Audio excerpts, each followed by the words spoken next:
घनघोर वर्षा हो रही थी और मां नर्मदा अपने आवेश में तटबंध तोड़ रही थी।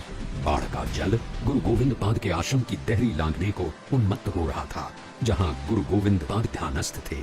गुरु के ध्यान भंग की चिंता से व्याकुल हो उठा 8 वर्षीय शिष्य बाल योगी शंकर का हृदय, और उसके कंठ से फूट पड़ी मां नर्मदा की स्तुति।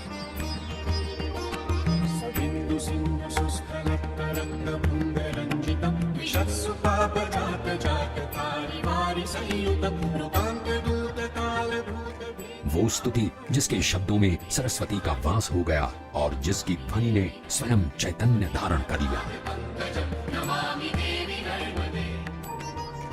परम योगी ब्रह्म ज्ञानी बाल सन्यासी की आत्मा की पुकार का नकार असंभव था।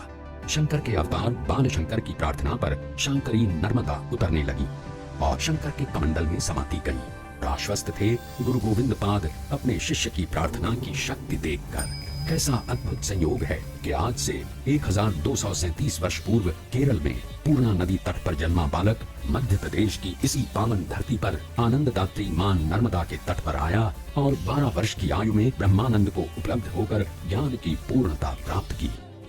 ब्रह्म ज्ञानी और सर्वज्ञ शिष्य शंकर को गुरु गोविंद पाद ने अद्वैत मत की दिग्विजय के लिए भारत भ्रमण का सुझाव दिया। महाज्ञानी शंकर ज्ञान की दुंदुभी बजाने निकल पड़े। आदि शंकराचार्य ने देश में चारों दिशाओं में मठों की स्थापना कर उत्तर से दक्षिण और पूर्व से पश्चिम तक देश को सांस्कृतिक रूप से एकाकार करने का अपूर्व कार्य किया। दक्षिण उत्तर के लिए कोई सेतु है तो भगवान शंकराचार्य हैं। दक्षिण और उत्तर में जो संवाद पैदा कर सकते हैं, एकता स्थापित कर सकते हैं। कहते हैं भगवान श्री राम ने उत्तर से दक्षिण को जोड़ा, भगवान श्री कृष्ण ने पूरब को पश्चिम से जोड़ा, आदि गुरु ने तो उत्तर दक्षिण पूरब पश्चिम चारों तरफ से भारत को जोड़ दिया।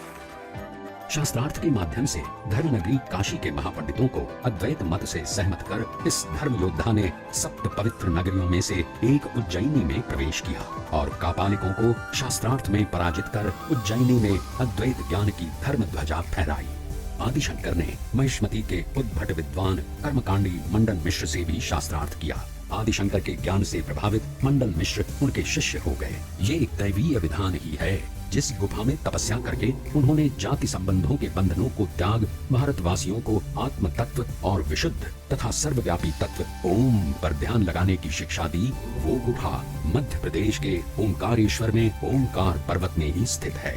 जिस ओंकार पर्वत पर ज्योतिर्लिंग के रूप में साक्षात शंकर विराजमान हैं, उसी पर्वत की गुफा में तपस्या कर आदि शंकराचार्य ने ज्ञान प्राप्त किया और जीवो ब्रह्मैव न परः, जीव ही ब्रह्म है, ये संदेश दिया। मध्य प्रदेश की माटी से उपजा अद्वैत सिद्धांत भारतीय जनमानस का व्यावहारिक धर्म बन गया। श्री शंकर ने 12 वर्ष की आयु में ब्रह्म ज्ञान प्राप्त कर उपनिषदों, ब्रह्म सूत्र तथा गीता के भाष्य लिख दिए। कई प्रमुख उपनिषदों के भाष्य तो श्री शंकर ने ओंकारेश्वर में ही लिखे। अद्वैत का अद्वितीय ज्ञान देकर अहम ब्रह्मास्मि, मैं अर्थात जीव ही ब्रह्म हूँ की उद्घोषणा करने वाली आत्मा ने शंकर रूप में यहाँ वास कर प्रदेश की इस धरती को धन्य कर दिया। अद्वैत वेदांत दर्शन के प्रवर्तक, सनातन धर्म के पुनरुद्धारक एवं सांस्कृतिक एकता के देवदूत आदि शंकराचार्य और मध्य प्रदेश का संबंध बहुत ही गहरा और अटूट है। युग पुरुष आदि शंकराचार्य के स्मरण को चिरस्थायी बनाने के लिए समूचा प्रदेश श्रद्धानवत है। प्रदेश में 1 मई 2017 को सभी 51 जिला मुख्यालयों में प्रकटोत्सव मनाया गया।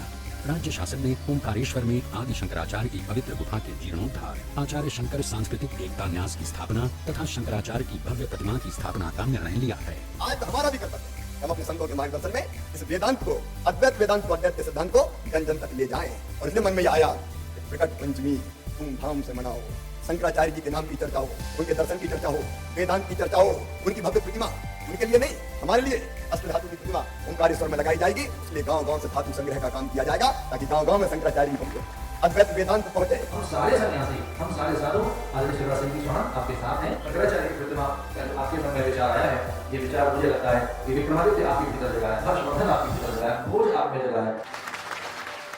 इस प्रतिमा निर्माण के लिए समूचे प्रदेश में अष्ट धातु संग्रहण अभियान चलाया जाएगा।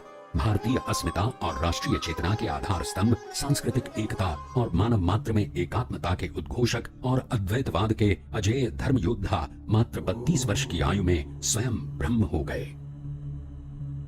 चेतना की इस दिव्य ज्योति से आलोकित मध्य प्रदेश की ये पावन धरती अपने को धन्य अनुभव करती है।